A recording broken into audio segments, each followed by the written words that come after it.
नमस्कार दोस्तों, HRDIS में आप सभी का स्वागत है। कैसे हैं आप सभी लोग? और अच्छे होंगे आई होप। आज आप लोग का समीक्षाधिकारी की परीक्षा थी और दे के आ गए होंगे, थके हारे होंगे, टेंशन में होंगे कुछ लोग जो है खुश होंगे और अलग अलग टाइप के लोग अलग अलग स्थितियों में इस समय होंगे।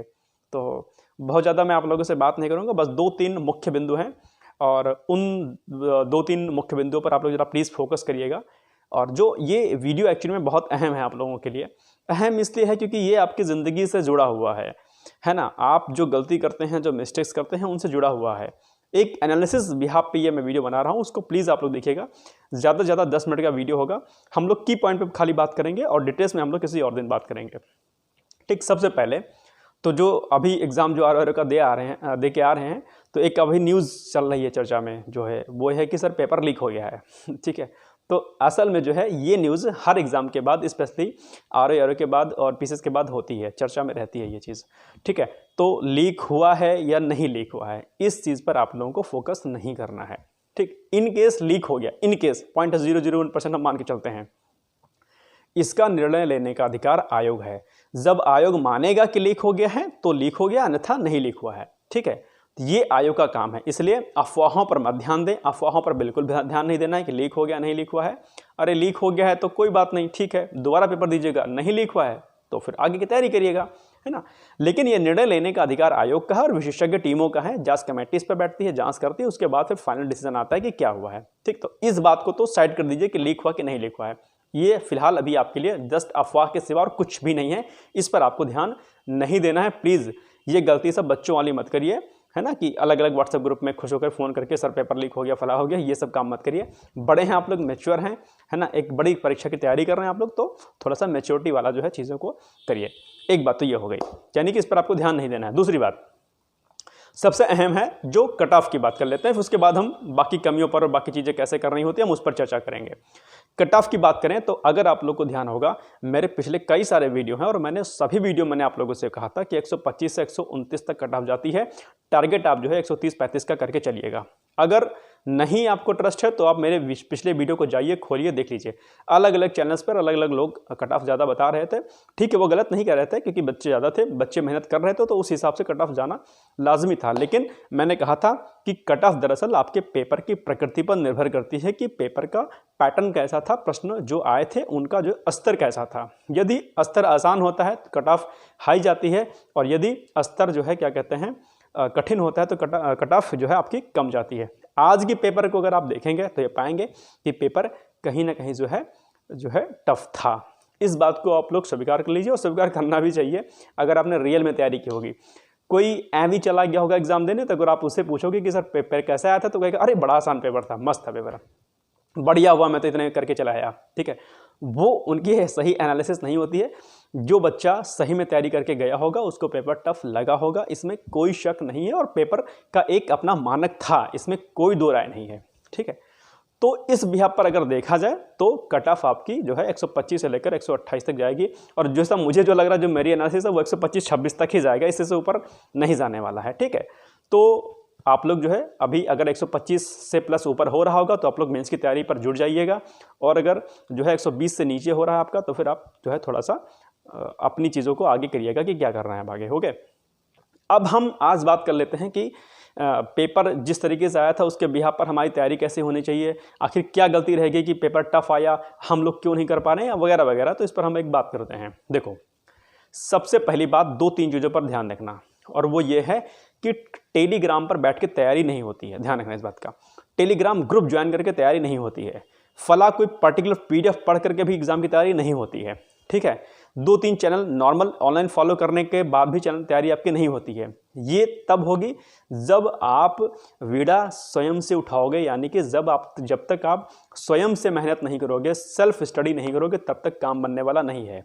और इसके लिए 2-3 चीज़ें सबसे अहम है। सबसे पहले चीज़, एग्ज़ाम पैटर्न को आपको समझना होगा, और उसका बेस है आपका PYQs। मैं बार बार आपसे कहता रहता था, PYQs को देखिए, उसके पैटर्न को समझिए और रेफरेंस बुक को पढ़िए, और रेफरेंस बुक को पढ़ने के बाद खुद से एनालिसिस करिए कि दरअसल पर्टिकुलर थ्योरी को पढ़ने के बाद एग्जामिनर यदि इससे प्रश्न बनाएगा तो बहुविकल्पीय प्रश्न कैसे बनाएगा। यानी कि खुद से आप जो है क्विज को अपने मन में जो है क्रिएट करने की कोशिश कीजिए। ठीक है, जिस दिन आपने ये काम करना शुरू कर दिया उस दिन आपका एग्जाम नहीं निकलेगा, मतलब नहीं रुकेगा। ओके, और ज़रूरी ये हो जाता है कि आपके पास जो मैटर हो, जो पढ़ाई करने का जो आपका जो रिसोर्सेज हो वो बहुत ऑथेंटिक होना चाहिए। एक ही बुक पढ़िए हर विषय की, लेकिन वो ऑथेंटिक बुक हो। यह नहीं कि मार्केट में कोई भी कूड़ा कबाड़ा वाली बुक आ गई मार्केट में, आरू का एग्जाम है तो दुनिया भर की किताबें मार्केट में छा जाती हैं, फला राइटर की, ये राइटर की, वो राइटर की। भैया नहीं लेना है आपको। जो मानक पुस्तकें हैं उनका चयन करना है आपको, उनकी एक एक बुक लेनी है, रेफरेंस बुक। उन रेफरेंस बुक के साथ में आपके पास पीवाईक्यूज होना चाहिए, पीवाईक्यूज के साथ साथ में घटनाचक्र के बुक होनी चाहिए, घटनाचक्र के बुक के साथ साथ में जो है आपके पास एक पैसेज होनी चाहिए, और प्रॉपर सिलेबस को समझने का आपको तरीका आना चाहिए। जब ये आप काम करेंगे तब आपका एग्जाम नहीं रुकेगा। दूसरी बात है, मैं बार बार कहता हूं कि कॉन्सेप्ट के साथ में फैक्चुअल डेटा को पढ़िए। इस बात को मैंने बहुत बार बोला है। मेरे जब 1 महीना 1.5 महीना पहले एग्ज़ाम जो है बचा था आरओ का, तो मेरे पास कई सारे फ़ोन कॉल्स आए थे और कहा था कि सर क्या घटना चक्र पीवाईक्यूज पढ़ने से आपका प्रीलिम्स निकल जाए। तो मैंने कहा था कि यदि आपने तैयारी पहले की होगी तो निकल सकता है, यदि आपने रेफरेंस बुक नहीं पढ़ी होगी तो फिर नहीं निकल सकता है। ठीक है, क्योंकि सिर्फ हिंदी आती है, सिर्फ जीएस आता है, इस बिहाफ पे आपका आरओ का एग्ज़ाम नहीं निकलने वाला है। एक मानक है, एक स्टैंडर्ड है भैया। ऐसा नहीं है कि बस आपने फॉर्म फिल कर दिया, फला व्यक्ति ने कहा, चाचा ने कह दिया, या पड़ोसी के बेटे ने फॉर्म फिल किया है, या फला भैया ने फॉर्म फिल किया है तो हम भी फिल कर देते हैं। ऐसा एग्ज़ाम नहीं निकलता है। सिविल सर्विसेज का एग्ज़ाम है, स्टेट पीसीएस आपका एग्ज़ाम लेता है, यूपी उत्तर प्रदेश लोक सेवा आयोग लेता एग्ज़ाम लेता है। और दूसरी बात यह है कि इतने सारे फॉर्म फिल किए गए थे तो आयोग के पास और कोई विकल्प रहा भी नहीं होगा पेपर को टफ बनाने के, क्योंकि उनको बच्चों को जो है सिलेक्ट करना है। भाई सिंपल सी बात है, उनको तो कुछ ही बच्चों को लेना है ना, जो भी जितना गुना लेते हैं बच्चों को, और उसके लिए जाहिर सी बात है कि अगर पेपर वो टफ नहीं बनाएंगे तो कैसे छाटेंगे बच्चों को। सिंपल सी बात है। तो आयोग को तो पेपर टफ बनाना ही बनाना था, इसमें कोई दो राय नहीं है। और जैसा कि मैंने आप लोगों से कहा था, 2-3 चीज़ों पर आपने अगर ध्यान दिया होगा, मैंने बार बार आप लोगों से कहा था कि लूसेंट को पढ़ के जाइएगा, मिसलेनियस को पढ़ के जाइएगा, विविध को पढ़ के जाइएगा, करंट अफेयर्स को डिटेल्स में पढ़ के जाइएगा। यदि आपने मेरा करंट अफेयर्स फॉलो किया होगा तो मैंने देखा होगा आपने कि मैंने डिटेल्स में थ्योरी को डाला था, और मैं आपको बताता रहता था कि करंट अफेयर से इस प्रकार से प्रश्न पूछ सकता है, ये विकल्प इसके हो सकते हैं। मैं उसी फॉर्म में आपको मैं हर दिन बताता था।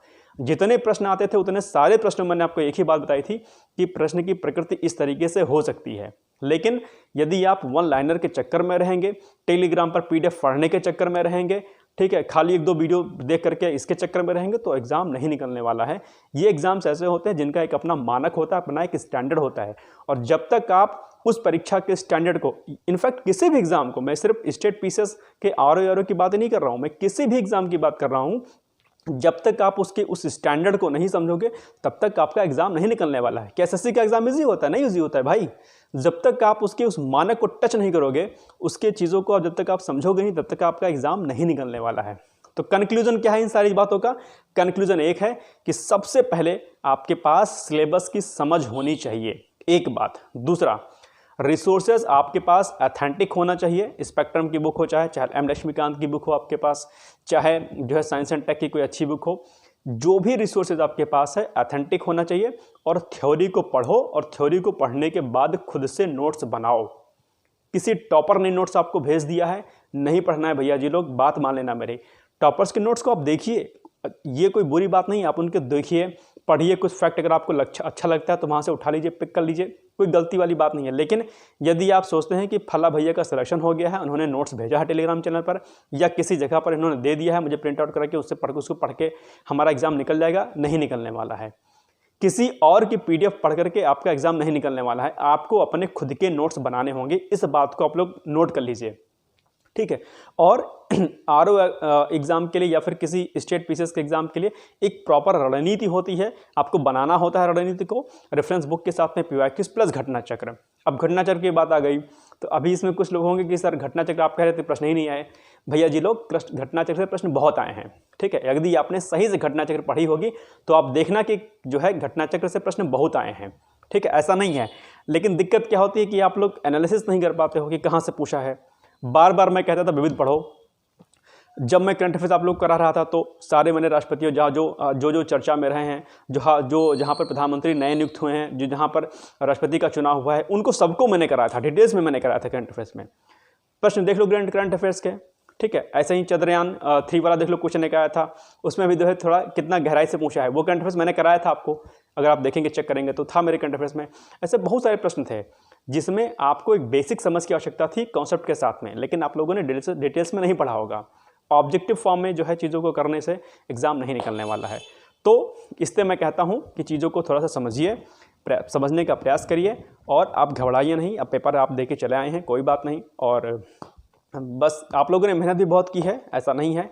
और जो है बहुत सारे ऐसे बच्चे रहे होंगे जिनका ये अंतिम अटैम्प्ट रहा होगा, या जिनके घर से ये अंतिम मौका उनको मिला होगा। स्पेशली फीमेल्स को तो ये चीज़ें बहुत दिक्कत कर रही होंगी, क्योंकि उनके पास एक लास्ट अटैम्प्ट रहा होगा कि भाई अब आपकी शादी कर दी जाएगी नेक्स्ट ईयर, या वगैरह वगैरह बहुत सारी चीज़ें रही होंगी, नो डाउट। और एक जो है चीज़ें, एक प्रेशर भी रहा होगा आप लोग के ऊपर, मैं जानता हूँ। लेकिन पेपर थोड़ा टफ था, इसमें कोई दो राय नहीं है। और जो लोग अभी आप लोगों से कह रहे होंगे ना कि मैं तो 90 प्रश्न मेरे सही हो गए, जीएस में फलाना सही हो गया, ढिमका सही हो गए, कुछ नहीं सही रहा होगा, टेंशन मत लीजिए। सभी जो है 60, 65, 70 तक सिमट जाएंगे, 75 तक, 80 तक, मैक्सिमम 80 तक जाएंगे, इससे ऊपर नहीं जाएंगे जीएस में। ठीक है, ये मेरी अपनी एनालिसिस है पेपर को लेकर के, ओके। और यही होगा, देख लीजिएगा। हिंदी में भी यही होगा। जो लोग कह रहे होंगे मैं 60 में 60 करके चला आया, सब सही है, नहीं होता है बाबू, ध्यान रखना इस बात का। हिंदी में भी विकल्प आपको लग रहे होंगे यही वाला है, लेकिन दरअसल हिंदी में भी जब आप रियल आंसर की से मैच करेंगे तो आप पाएंगे कि आपके प्रश्न गलत हो गए हैं। खैर, ईश्वर करे आपके सही हो, मैं ये नहीं चाहता हूँ, लेकिन मेरे कहने का मतलब यह है कि आप, कोई व्यक्ति आपके पास आता है और कहता है कि मैं इतना मार के मतलब क्वेश्चन को पुट करके आ गया, तो आप इससे बहुत ज़्यादा मतलब उत्तेजित मत हो जाइएगा, मतलब भावनात्मक रूप से आप भावुक मत हो जाइएगा कि अरे यार मैं तो बर्बाद हो गया, मैं तो कुछ नहीं कर पाया। कुछ नहीं है, कोई दिक्कत नहीं है। यदि आपका 125 प्रश्न सही होता है तो मेंस की तैयारी पर लग जाइएगा चुपचाप, बिना किसी टिक पिक किए हुए। और यदि आपका 120 से नीचे होता है तो फिर आप जो है अपनी कमियों को एनालिसिस करिएगा, अभी मत करिएगा फिलहाल के लिए। एक बात ध्यान रखिएगा, अभी कोचिंग इंस्टीट्यूट वाले अलग अलग वाले जो है अपना एक रेफरेंस, वो क्या कहते हैं, आंसर की जारी करेंगे, उनसे आपको मैच नहीं करना है। ठीक है, मैच करना भी अगर है तो उससे घबराना नहीं है। क्यों? क्योंकि जब तक जो मेन क्या कहते हैं पीसीएस की जो साइट होती है, जब तक वहाँ पर आपकी आंसर की नहीं जारी होती है, तब तक आप लोग जो है ज़्यादा चक्कर में मत पड़िएगा। आंसर की जो ऑथेंटिक होती है, यानी कि जो मानक होता है वो आयोग का ही होता है, वही मानेगा जाएगा। उसके अनुसार यदि आपने प्रश्न सही किए हैं तो आप कट ऑफ में आने या बाहर जाने के उस चांस रहेंगे, नहीं तो फिर आप किसी और कोचिंग के चक्कर में मत पड़िएगा। ठीक है, मिला लीजिएगा, लेकिन इससे जो है मतलब टेंशन मत ले लीजिए कि यार इस फला कोचिंग से मैंने मिलाया, सर की आंसर किसे मिलाया और मेरे प्रश्न इतना ही हो रहे हैं, ये सब मत करिएगा। 3-4 दिन का वेट कर लीजिए और चिल मारिए, मस्त रहिए। एक काम और करिए, 2-3 दिन बाद यदि आपका पेपर नहीं हो रहा होगा तो आप अपनी कमियों को एक बार जरा जहाँ पर लिखिएगा कि आपका क्यों नहीं हो रहा है। अगर प्रश्न पत्र आपका सही नहीं हुआ तो क्यों नहीं सही हुआ? क्या आप अपने समय को ज़ाया कर रहे थे व्हाट्सएप पर, टेलीग्राम पे, इंस्टा पे, फेसबुक पे, या किसी अन्य जगह पर गर्लफ्रेंड से, बॉयफ्रेंड से बतियाने में, या कहीं गप्पे शप्पे मारने में, या किसी भी अननेसेसरी जगह पर जहाँ पर आपका टाइम वेस्ट हो रहा था? इसकी एनालिसिस करिए। दूसरी एनालिसिस ये करिए कि आपने पढ़ा तो क्या सिर्फ कॉन्सेप्ट, सिर्फ फैक्चुअल डेटा हमने पढ़ा, या हमने रेफरेंस बुक नहीं पढ़ी, या हमने पीवाईक्यूज नहीं लगाए, या हमने टेस्ट सीरीज नहीं लगाई, या हमने प्रैक्टिस नहीं की, या हमने अपनी तैयारी में कम समय दिया, है ना? ये सारी एनालिसिस आप करिए, क्योंकि जब तक आप अपने स्वयं का आकलन नहीं करते हैं तब तक जो है चीज़ें नहीं हो पाती हैं। एक बात मैं कटु बोलने जा रहा हूँ, बहुत कड़वी लग सकती है आप लोगों को, लेकिन मैं बोलना चाहूँगा।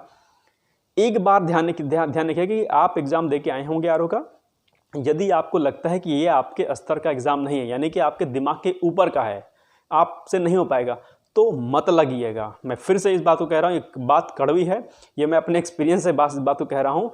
बहुत ज़्यादा जो है दूसरे के चक्कर में मत पड़िए। अगर आपको लगता है कि ये परीक्षा कठिन है आपके लिए, आपके स्तर की नहीं है, तो मत करिएगा। जिस स्तर की परीक्षा आप दे सकते हैं आप उसको दीजिएगा। ऐसा नहीं आपके अंदर दिमाग कम होगा, आप एग्जाम नहीं निकाल सकते हैं, ऐसा नहीं है। हर व्यक्ति का दिमाग, हर व्यक्ति की सोचने की क्षमता, हर व्यक्ति के पास अपना समय, सब कुछ लिमिटेड होता है, रिसोर्सेज लिमिटेड होते हैं, समय कम होता है। उसके बिहाफ पर अपनी तैयारी करिएगा। यदि आपको लगता है कि हम मेहनत कर करके अगली बार एग्जाम बेहतर दे सकते हैं तो दीजिएगा। सॉरी।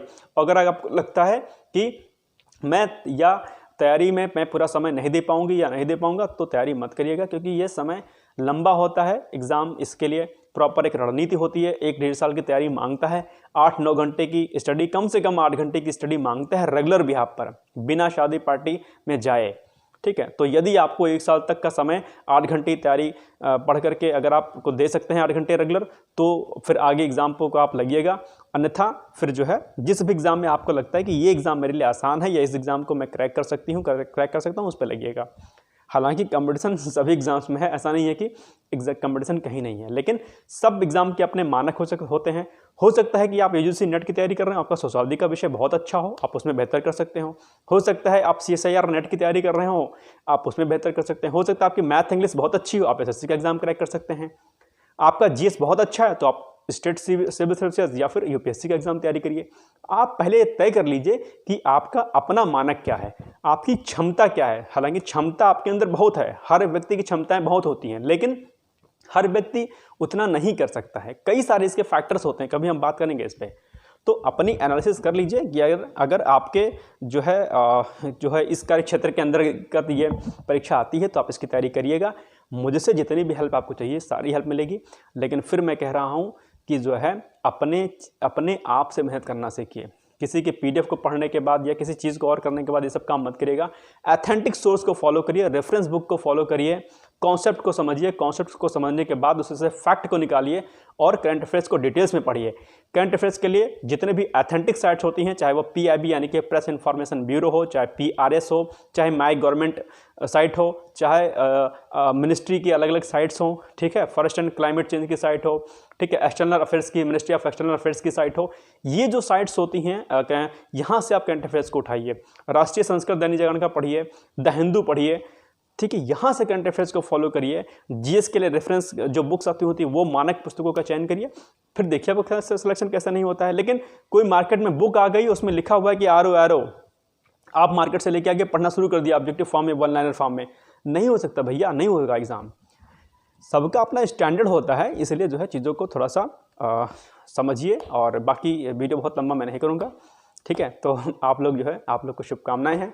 पढ़िए, मस्त रहिए, व्यस्त रहिए और 2-3 दिन चिल मारिए, एकदम टेंशन फ्री रहिए। ये नहीं कि एकदम जोश में आ गए हों आप एकदम से कि बस अब तो मैं तैयारी कर लूँगा, अब तो मैं झंडा गाड़ दूंगा। ये मत करना। भावनात्मक मत होना, जब हो जाता भावुक मत होना। 2-3 दिन आराम से चिल मारिए, टेंशन मत लीजिए। हाँ, अगर आपकी PCS का एग्जाम है तो कल रेस्ट करिए, परसों से लग जाइएगा। लेकिन अगर PCS का एग्जाम नहीं दे रहे होंगे या कोई और एग्जाम 1-2 महीने में नहीं होगा तो 2-3 दिन जो है रेस्ट मारिए और उसके बाद प्रॉपर एक डायरी बनाइए, उसमें पूरी चीज़ों को लिखिए कि क्या कमियां हैं, किस पर मुझे काम करना है, कहाँ पर मेरी गलती रहेगी, किस विषय पर मेरे क्वेश्चन नहीं सही हो रहे हैं, उन सारे विषयों को सही करिए, उन सारे टॉपिक को लिखिए और उसके बाद जो है एक व्यापक रणनीति बनाइए, एक व्यापक स्तर पर, और फिर से उस पर काम करना शुरू करिए। यकीन मानिए, RO तो क्या, आपका UPSC का एग्जाम, इनफैक्ट UPSC से अगर कोई टफेस्ट एग्जाम होगा तो वो भी आप क्रैक कर लेंगे, लेकिन सही रणनीति के साथ। बिना रणनीति के नहीं एग्जाम होगा। फॉर एग्जाम्पल एक छोटा सा एग्जाम्पल मैं देता हूँ। यदि आपको एक छोटा सा घर बनाना है और आपके पास मैप नहीं है, आपके पास सही मटेरियल नहीं है, ठीक है, आपके पास रणनीति नहीं है कि कौन सा कमरा कहाँ पर बनेगा, वॉशरूम कहाँ पर रहेगा, किचन कहाँ पर रहेगा, ठीक है, जिसमें जो लगने वाला मटेरियल जो सीमेंट, सरिया, बालू जो होता है वो आपके पास सही नहीं है, तो क्या वो बिल्डिंग बेहतर बन पाएगी? क्या आपके मानकों पर वो खरा उतर पाएगी? क्या आप उसमें खुश रह पाएंगे? नहीं रह पाएंगे, नहीं रह सकते हैं, नहीं बन पाएगा। सेम आपके एग्जाम के साथ होता है। जब तक उसमें लगने वाला मटेरियल यानी कि रिसोर्सेस और जब तक उसमें लगने वाला दिमाग यानी कि जो आपका मैप होता है, मैप यानी कि आपका सिलेबस, जब तक ये आपके दिमाग में नहीं होगा तब तक आपकी ना वेल्डिंग सही बन सकती है और ना ही आपका एग्जाम क्रैक हो सकता है। तो इसलिए अपनी चीज़ों पर फोकस करिए, समझने का प्रयास करिए और आपके अंदर बहुत भरपूर एनर्जी है। ऐसा नहीं कि आप डल टाइप के नहीं कर सकते हैं, आप डेफिनेटली कर सकते हैं, लेकिन अपने मेंटर को सेलेक्ट करिए कि आपका मेंटर कौन है। अननेसेसरी लोगों से कन्वर्सेशन मत करिए, 10 लोगों से गाइडेंस मत लीजिए, 10 लोगों से बात मत करिए। किसी एक मेंटर को अपने फिट करिए कि भाई ये मेरे मेंटर हैं जिसे सही रूप से रणनीति पता है एग्जाम को क्रैक करने की, उससे आप बात करिए। अननेसेसरी लोगों से बात मत करिए और डेली बेसिस पर 8 घंटे की 7 घंटे की स्ट्रैटेजी बनाइए। लगातार 1 साल 1.5 साल तैयारी करिए, निश्चित तौर पर आप सफल होंगे और आपके अंदर बहुत काबिलियत है, आप लोग बहुत जुनूनी हैं, मुझे पता है। तो बहुत सारी शुभकामनाएं आप लोगों को और उम्मीद करते हैं कि आप लोग को मेरा वीडियो अच्छा लगा। प्लीज़ शेयर कर दीजिएगा अगर आपको अच्छा लगता है, बेल आइकन को प्रेस कर दीजिएगा ताकि कोई भी अपडेट हो मिलती रहे। बाकी PCS की तैयारी के लिए हम लोग मार्च से स्टार्ट कर देंगे। मेंस की आंसर राइटिंग प्रैक्टिस भी हमारी स्टार्ट होगी, टेस्ट सीरीज स्टार्ट होगी, आप लोग ज्वाइन करिएगा। सारी चीज़ें उसमें फ्री ऑफ कॉस्ट कराई जाएंगी, मतलब आंसर राइटिंग को छोड़ करके बाकी वीडियो वगैरह सब फ्री रहेंगे, कोई चार्ज आपसे नहीं लिया जाएगा। जो आपका टेस्ट सीरीज रहेगा उसका कुछ चार्ज रह सकता है, उसके लिए आपको देना पड़ेगा कुछ। बाकी जो है चीज़ें आपको उसमें बहुत व्यापक स्तर पर सब चीज़ें कराई जाएंगी, ठीक है। तो फिर मिलते हैं बाद में, और ऑल द बेस्ट है। परेशान मत होइए आप लोग, मैं आपके साथ हूँ। HRD IAS आपके साथ में है, कभी कोई दिक्कत होती है you can call and message and WhatsApp, also Telegram. Okay, मिलते हैं फिर, तब तक के लिए जय हिंद जय Bharat. Thank you so much.